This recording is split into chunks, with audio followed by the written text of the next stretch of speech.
So this is resolved through true despair. Well, it was only going to be resolved through true despair. Although I wanted that character to just die, die, die.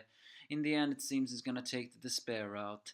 Yes, this is the Nanatsu chapter 242, the end of the seven deadly sins as Meliodas awaken, and he seems to still be the Ten Commandments Meliodas, although he still seems to have his memories of the time he were the seven deadly sins, the sin of wrath, Meliodas.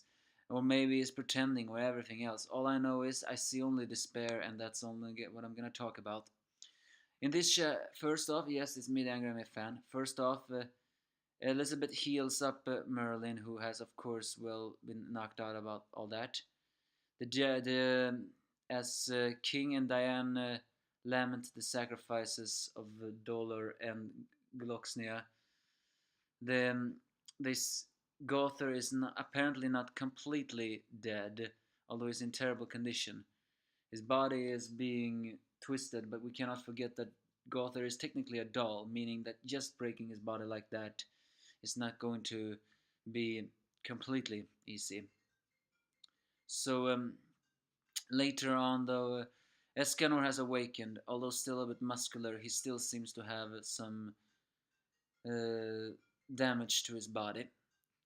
As Elizabeth finally heals him, and but things get a little bit better as they all feel a little bit darkness in the, well, air. That air comes from none other than Meliodas, whose negative emotions is getting stronger, and of course Elizabeth is very quick to defend that. The love between Meliodas and Elizabeth can sometimes be considered in two different words.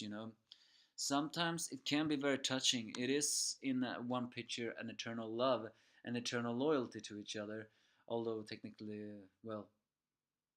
then again, even when waking up and in the Ten Commandments, for Meliodas seems to care for Elizabeth. So yeah, they will sacrifice everything just to have each other. In that way, the heartwarming part also becomes a bit of an annoyance. Is the fact that they're willing to go to such extreme lengths to be with each other, which in a part makes it also a bit selfish. The fact that Elizabeth says like that and that can be translated as annoyance in a lot of haters' eyes. And I cannot deny, even I sometimes feel like that love is actually annoying me as well. But that's mostly just because I said before, in some instance love can make you stupid, and in some instance love is very heartwarming. In this case, it's both of this case. They are eternally devoted to each other, which means that they will always protect each other, even from people they would consider friends. That is what's negative part comes with this, as Elizabeth takes him outside to do that, while Ban is talking to Elaine in their heart, saying that that Dolor and Gloxnea sacrificed themselves because this was this choice. But now Elaine and Ban are finally together, although she still is, well, not completely revived.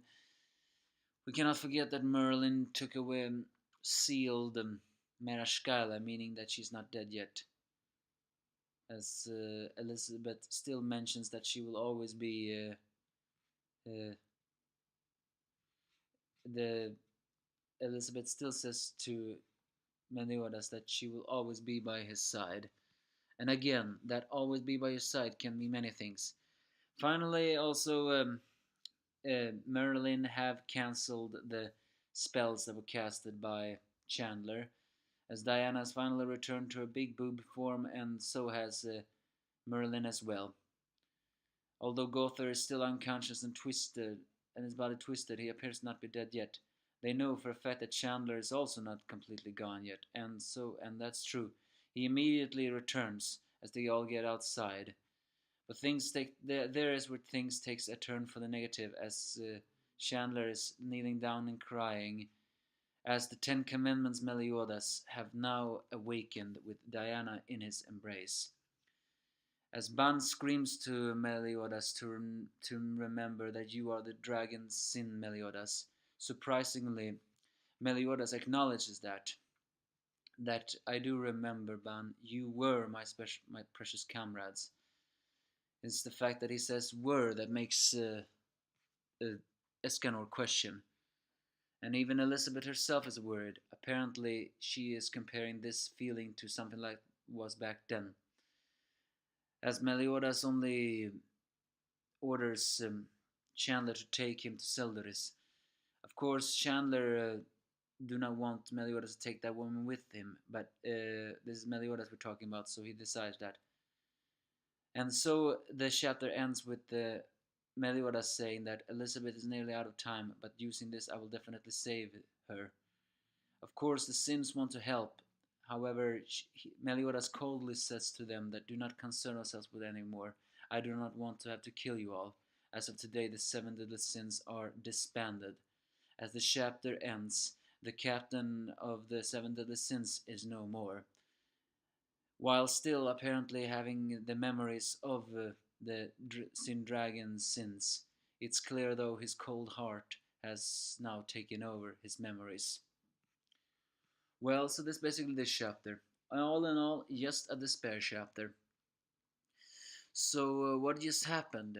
Meliodas awakened, but he is still in his Ten Commandments mode, and but he still have his memories of the time he was the dragon since Meliodas. Uh, Is it possible that he also had that at the time he fought Escanor? It's just that he was so consumed with anger he didn't care, or is there something else? Well, there's also the fact that Meliodas still seems to love uh, Elizabeth, despite the fact that he is now crazy or cold.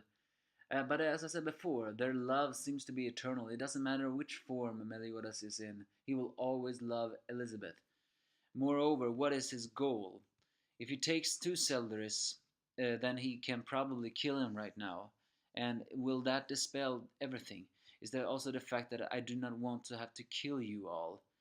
So, what is Meliodas' intention? Or is all this just a dark play in order to make Chandler get off the backs of the seven deadly sins while he deal with everything rest?